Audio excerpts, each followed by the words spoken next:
The first thing Priya Anand did after her husband's funeral was fire the family lawyer. Not because Sanjay Mehta had done anything wrong. In 18 years he had drafted every contract, defended every lawsuit and quietly buried every scandal that threatened the Anand name. A name that meant something in Charlotte on 3 hospital boards and 1 football stadium's donor wall. Priya fired him because he had cried at the funeral and her husband's brother Rakesh had not. Rakesh Anand had stood at the back of the church in a suit that fit too well for a man who claimed publicly and often that he'd never wanted a cent of the family's construction empire.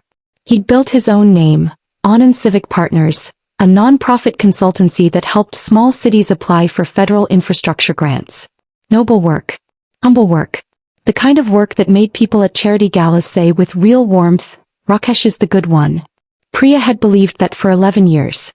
She stopped believing it 3 days after the funeral when a records clerk in Mecklenburg County called to confirm a filing she'd never authorized. A transfer of Anand Construction's controlling shares 41%, moved into a holding company 2 weeks before her husband Vikram's fatal heart attack. The holding company was registered to Rakesh. Priya had grown up the daughter of a Kolkata schoolteacher, married into money at 26. And spent the next 2 decades being underestimated by men who assumed a soft voice meant a soft mind. She used that underestimation now. She didn't call a lawyer, didn't call the police, didn't confront Rakesh across a courtroom table where he could perform grief for a jury. Instead she asked him to dinner. Just the 2 of them in the house she and Vikram had built on Lake Norman, the one with the quiet room off the study where Vikram used to take calls he didn't want overheard. Rakesh came expecting comfort. Priya gave him wine instead and a single sheet of paper, the county filing dated 14 days before his brother's death. "Explain this to me," she said, "and I'll decide what happens next." She expected denial. She got something stranger, relief, the same unraveling calm she'd once seen in Vikram after he finally admitted to a bad diagnosis he'd been hiding for months. Rakesh set down his glass. "Vikram signed those shares over willingly," he said. "He came to me. Not the other way around. My husband would never give you controlling interest in a company our family spent 40 years building. Your husband," Rakesh said quietly, "was being blackmailed, and I was the only person he trusted enough to ask for help." The story unspooled slowly the way true things often do, resistant to being rushed. 18 months earlier, a whistleblower inside Anand Construction had approached Vikram with documentation of falsified inspection reports on a mid-rise apartment complex in Gastonia, corners cut on fire suppression systems to save $9 million, signed off by inspectors on the company payroll. If it came out, it wouldn't just be a scandal. People could die in that building and the company, the name, the hospital wing with Anand family wing etched in marble. All of it would collapse under criminal liability. Vikram hadn't fixed it. He'd buried it the same way he'd buried smaller things for years, trusting that Anand luck would hold. But the whistleblower hadn't gone away quietly.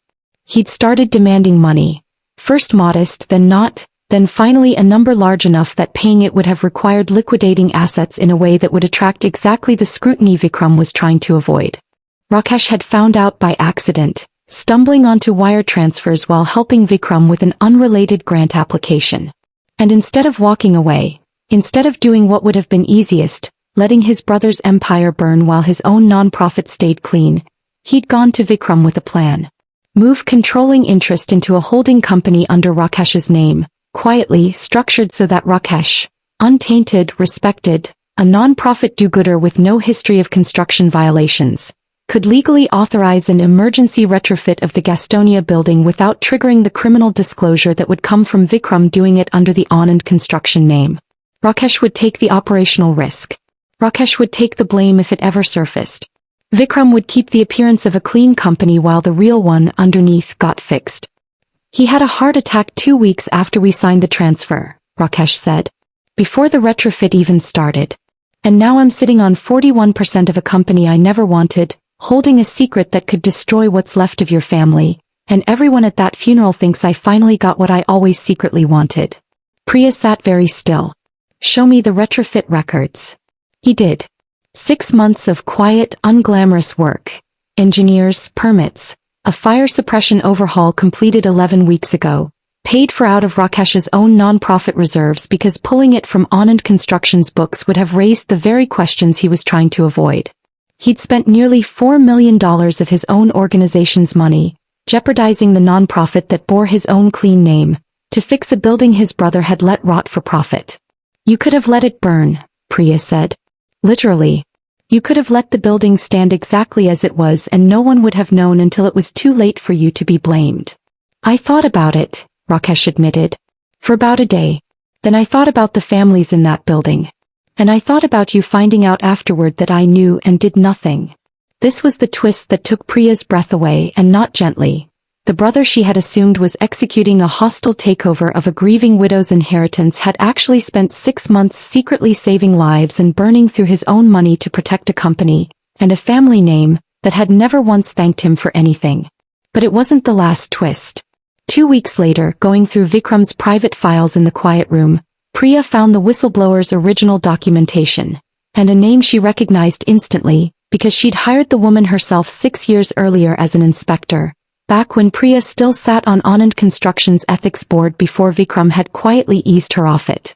The whistleblower wasn't a disgruntled stranger. She was Meera Osei, a woman Priya had personally vouched for who had come to Vikram not for blackmail money at first, but for justice, 3 separate times through proper channels, before her warnings were buried and she finally, desperately, turned to extortion as the only leverage a powerless woman had against a company that owned every inspector, every regulator, every lawyer in the county. Priya had spent 11 years believing her husband was a builder. He had been, in the most literal sense, a man who built things that looked solid from the outside while the frame underneath rotted, protected by silence he'd purchased at the price of other people's safety. Rakesh had tried to fix what Vikram broke. Priya decided she would finish the job properly. She didn't expose Rakesh. She didn't expose Vikram, not publicly. Some justice she'd learned could be delivered without spectacle. Instead she used the 41% of leverage Rakesh still legally held, combined with her own controlling widow's share, to force a full ownership restructuring of Anand Construction. Meera Osei was brought back, not quietly settled, but reinstated as chief compliance officer with real authority and a board seat, at triple her old salary, with full public acknowledgement of what she had uncovered and endured to make it right.